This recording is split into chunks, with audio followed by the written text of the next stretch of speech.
जय माता दी दोस्तों, आई होप आप सब बढ़िया होंगे। आज मैं आप लोगों के साथ तुलसी के पौधे की केयर कैसे करें जिससे ये सर्दियों में ख़राब नहीं हो, हमारे पास परमानेंटली बनी रहे, उसके लिए क्या करना चाहिए। पहले तो इसकी जितनी भी ब्रांचेस सूखी हुई हैं उनको हटा दीजिए बिल्कुल से, और अच्छे से इसकी क्लीनिंग कर दीजिए। जैसे ये सूखी ब्रांच है तो इसको आप काट के हटा सकते हो। ऊपर की जितनी मंजरी दिखाई दे रही है आपको, चाहे थोड़ी हार्ड प्रूनिंग कर दीजिए अभी इसकी, तो ज़्यादा बढ़िया रहेगा। और दूसरा है, अब ऐसी जगह इसको रख दीजिए जहाँ पे थोड़ी इसको छाया वाली जगह हो। धूप नहीं मिलेगी कोई बात नहीं, जब कुछ ना कुछ टाइम के लिए तो इसको धूप मिल ही जाएगी। ऐसा काम करिए। फिर उसके बाद ध्यान देने वाली बात है कि इसकी मिट्टी में अच्छी कंपोस्ट एक बार ही ऐड कर दीजिए।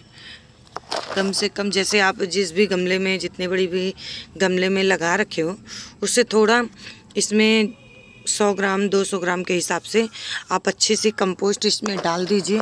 क्योंकि ये तुलसी का पौधा, इसमें और भी कुछ हम नहीं डालते हमारे यहाँ, जैसे जो किचन वेस्ट कंपोस्ट होती है वो तो मैं नहीं देती हूँ इसमें, लेकिन बाकी जो गाय का गोबर का वेस्ट होता है उसको डाल सकते हैं आराम से।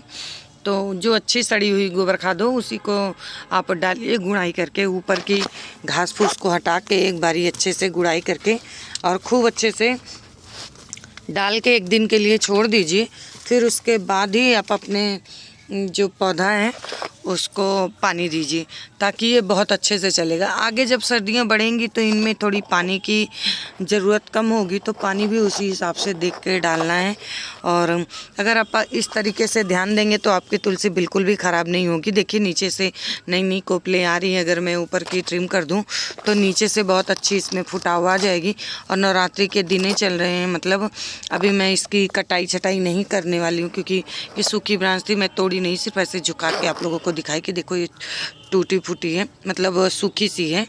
तो ऐसी सूखी ब्रांच और जो ऊपर की हैं पूरी बिल्कुल से हटा दीजिए। जिससे क्या होगा ना, ये नई कोपलें आएंगी तो नई कोपलों में जब मंजरी आए तो आप उसको हटाते जाओ टाइम टू टाइम। तो इससे ना आपका पौधा भी बना रहेगा और काफ़ी टाइम तक मतलब चलता रहेगा। जैसे देखिए मेरी कितनी मोटी स्टेम है इसकी, और ये लगभग 5 साल की हो गई है मेरी तुलसी, और हर साल मेरी यही तुलसी होती है पूजा के लिए। और इसी तरीके से इसकी मैं ग्रोथ करती हूँ। गोला गोला ये बन के चला है बिल्कुल, देखिए बिल्कुल बॉल शेप में है ये। और नीचे से इसकी बिल्कुल जो स्टेम है वो बिल्कुल ऊपर की तरफ जा रही है। यहाँ पे एक स्टेम थी तो बहुत टाइम पहले मैंने हटा दिया था, तो वो सूख गई है और ये बिल्कुल बीचों बीच सी होगी और देखने में बहुत सुंदर होती है। तो आप लोग इसी तरीके से अगर अपने तुलसी के पौधे का ध्यान देते हैं तो आपका पौधा बिल्कुल भी नहीं ख़राब होगा। हो सके तो बीच बीच में जो कच्चा दूध होता है आप पानी में ऐड करके, जैसे कार्तिक महीना आ रहा है, मैं तो संडे का व्रत करती हूँ, अगर आप रविवार का व्रत करते हो ना तो उसमें थोड़ा सा कच्चा दूध डाल के अगर इस प्लांट में डाल देते हैं ना, तो पक्का है आपकी सर्दियों में अगर कोहरे और धुंध में भी रह गई तो आपका पौधा नहीं ख़राब होगा। हो सकता है ऊपर की कुछ टहनियाँ सूख जाएं, पर जो मजबूत स्टेम रहेगी वो बिल्कुल हरी रहेगी। ऊपर की सूख सकती है क्योंकि कभी ज़्यादा कोहरा धुंध पड़ जाता है, जिसके वजह से हमारा पौधा पाले के कारण ख़राब हो जाता है।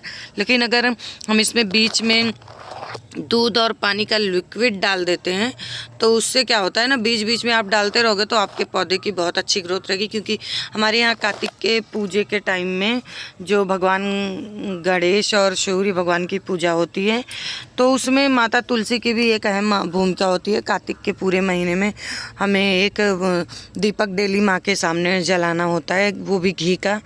तो वो तो करती हूँ, बहुत लोग नवरात्रि से चालू कर देते हैं, जैसे मैं तो नहीं करती हूँ नवरात्रि से। जब पहली बार रविवार का व्रत करती हूँ जब इसे चालू कर देती हूँ, पूरा आखिर तक इसमें जो कार्तिक की पूर्णिमासी होती है, शरद पूर्णिमा जिसको शायद से बोलते हैं क्या, नहीं, उसके पहले सरस पूर्णिमा पड़ जाती है, पूर्णिमा। तो उसके दिन से ही, शरद पूर्णिमा के ही दिन से इसमें मतलब तुलसी का दीपक जलाना चालू हो जाता है और बहुत अच्छे से सर्वाइव करती हैं। जब अगर आप इसमें दूध और कच्चे दूध और पानी का लिक्विड इसमें जल के रूप में आप चढ़ाते रहोगे हफ्ते में एक ही बारी से ही, लेकिन बहुत ही ज़्यादा इसमें मजबूती मिल जाती है, जिससे आपका पौधा बहुत अच्छे से सर्वाइव करता है। इसलिए आप अपने प्लांट में एक बार ये तुलसी के पौधे में ऐसा करके देखिए, आपको पक्का है 100% बहुत अच्छा रिजल्ट मिलेगा। आपको ये वीडियो कैसे लगी कमेंट बॉक्स में जाके ज़रूर बताना। Thank you.